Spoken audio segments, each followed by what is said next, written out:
तब्बल 133 litre fresh दूध, natural orange pulp व त्यामधील संत्र्यांच्या सालींचा क्रश वापरून तयार केलेले 133 लिटर संत्र्यांच्या आईस्क्रीमचा नैवेद्य श्रीमंत दगडूशेठ हलवाई गणपतीला दाखवण्यात आला।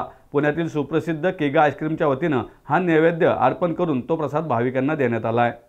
श्रीमंत दगडूशेठ हलवाई सार्वजनिक गणपती ट्रस्ट सुवर्णयुग तरुण मंडळाच्या वतीने यंदा 133व्या वर्षी गणेशोत्सव साजरा करण्यात येत असून त्या 133 वर्षापूर्तीनिमित्त 133 लिटर आईस्क्रीमचा नैवेद्य केगा आईस्क्रीमच्या वतीने दाखवण्यात आला। यावेळी केगा आईस्क्रीमचे संचालक किरण सुरेश साळुंके आणि गणेश राजेंद्र गोसावी यासह ट्रस्टचे विश्वस्त मंडळाचे पदाधिकारी व कार्यकर्ते उपस्थित होते। उपक्रमाचं 5वं वर्ष आहे।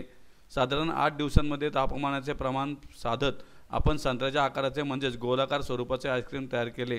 हा आकार बनवत असताना आम्हाला कोल्ड स्टोरेजमध्ये उणे 18 ते 24 तापमानामध्ये थोड्या कालावधीमध्ये जाऊन त्याला आकार देणे व तसेच त्याला व्यवस्थितपणे हाताळणे या गोष्टींच्या अडचणी येत होत्या, पण त्यावर मात करून हा छानसा महाप्रसाद आमच्याकडून तयार झाला आणि दरवर्षीप्रमाणे यंदा देखील हा नैवेद्य बाप्पांना अर्पण करण्यात आल्याचं गणेश गोसावी यांनी सांगितलं।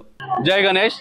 श्रीमंत दगडूशेठ हलवाई गणपतीचं आज हे 133वे वर्ष आहे यावर्षी आणि त्याचं औचित्य साधून आम्ही दरवर्षी केगा आईस्क्रीम हे दगडूशेठ गणपतीला जितके वर्ष कंप्लीट झाले ते ह्या वर्षी 133 वर्ष कंप्लीट झाले म्हणून 133 लिटरचा आपण संत्रा आईस्क्रीमचा आपण प्रसाद म्हणून आपण गणपती बाप्पाला हे केलेलं आहे करून आणि सांगायला खूप आनंद वाटतो की प्रत्येक वर्षी आपण हा कार्यक्रम करत आहोत।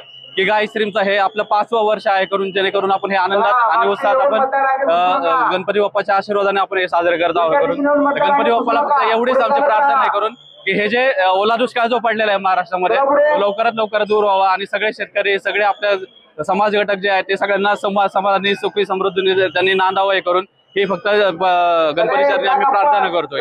जय गणेश।